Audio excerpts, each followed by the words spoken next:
Hey, welcome back to Nifty Notions. I'm Andrew. I'm Jason. And today Jason's got something interesting to talk to us about. Hello, Andrew. Hello, Jason. I have a personal question for you today. Oh. Yes. And the question I have for you is, Yes.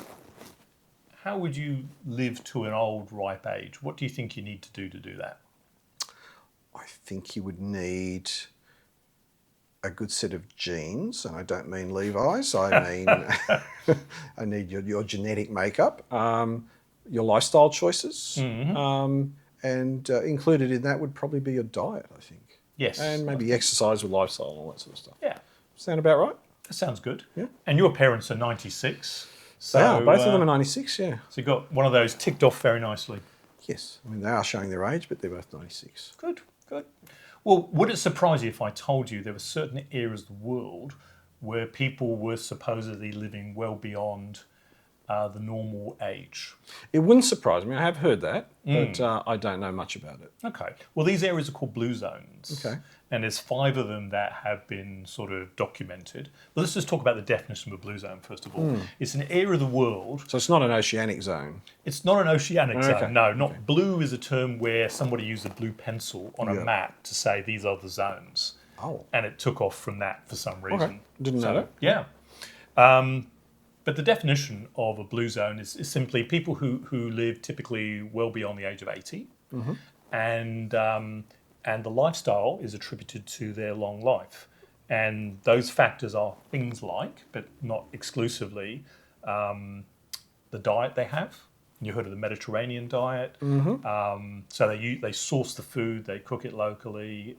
All very simple, but high quality. High quality. Olive oil, garlic, onion, seafood, tomatoes. All the things you associated with great food and healthy food. Yeah. There's rich social interaction they have amongst the community. There's low stress. They're still physically active, so they still work, whether they work in the fields or whatever, they still work. And there's a low degree of illness in the communities that these are in. So that's basically what a blue zone is defined as. And there's 5 areas of the world that they've defined as blue zones. Right. So these are in Ikaria in Greece, Sardinia in Italy. There's a place in California called Loma Linda. There's a Seventh-day Adventist community. There's Nicoya in Costa Rica. And Okinawa in Japan. Yeah, because I'd heard of Okinawa and the Mediterranean region or the Mediterranean diet as being, akin to longevity. That's right. I hadn't heard of the other places though. Yes, and I only came across them really in my research. And there's a Netflix documentary by a man called Dan Beutner who's researched this. He's an author and speaker, and he's come up with this documentary, Live to 100. And it's all about the secrets of these blue zones. What do people do? How do they live? What can we learn from them? That sort of thing. So a blue zone is defined as lifestyle and in a certain area. And there's a lot of evidence that Dan has put forward to suggest that these are the factors that contribute to living beyond 100 in those communities and having an excessive number of centenarians. Right. Okay. So the story doesn't stop there because other people have researched the areas and looked at the data. Right. And there's a guy called Saul Newman who's a research academic. And he has looked at the data and said, well, actually, there's another take on it. And that take... So we've got lifestyle, which takes in diet and exercise. All those good things, yeah. And we've got... Yeah, okay, but there's something else. Yes. Right. And he's put forward the view, quite simply, that if he looks at the data, he cannot find enough evidence to say these people are the actual age they are, and that there's a number of other factors going on. So let's just dive into this. So the other factors, yeah. Yes. Okay. He said that the blue zones could also be a byproduct of bad data, so not registering births and deaths, and also pension fraud. Oh. So the reason why people are living so long there is because they actually don't exist, they're dead, and people are collecting the checks. What, so the family or other people are collecting checks on people who who've have died passed, and yes. they haven't registered their deaths That's right. with the correct authorities to stop the money flowing. Exactly. So to give you an example, in 2010, the Japanese government announced that 82% of the people believed to be over 100 in Japan were in fact dead.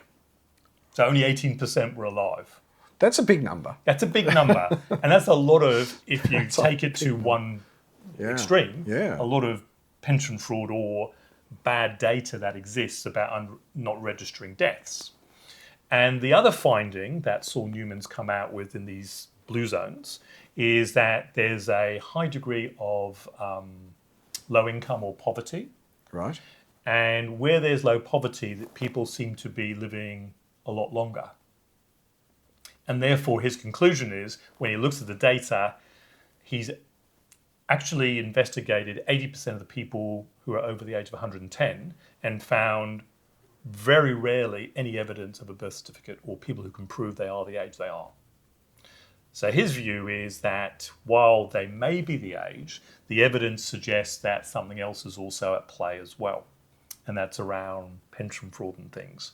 Wow. But even in first world countries like the UK, there's an area of London called Tower Hamlets, which is a deprived area. It's got a lot of council housing and things. And we find there the greatest concentration of people over 105. And the reason for that is that the deaths have not necessarily been reported. Wow. And the collection of their pension still exists, or their national insurance. So even in the first world countries, there's evidence of similar things to what Saul Newman found in the blue zones.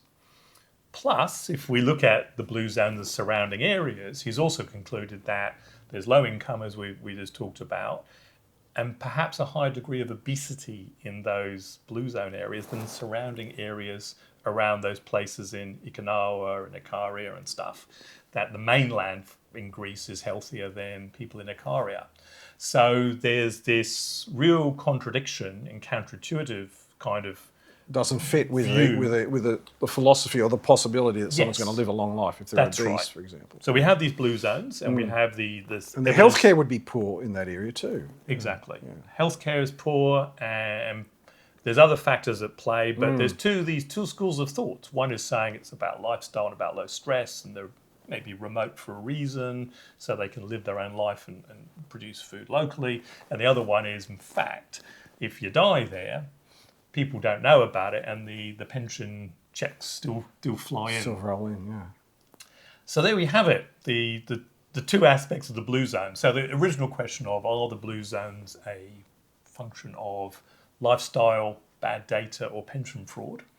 Is just, those are the facts, and we can make up our own mind, but that's what's happening at the moment out there. So I'll be checking my parents' birth certificates.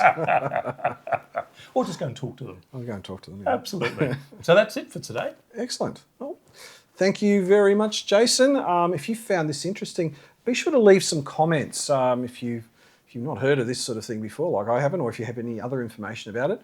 And if you have actually found it interesting, please make sure you like and subscribe and share this with your friends. My name's Andrew. I'm Jason. We'll see you next time.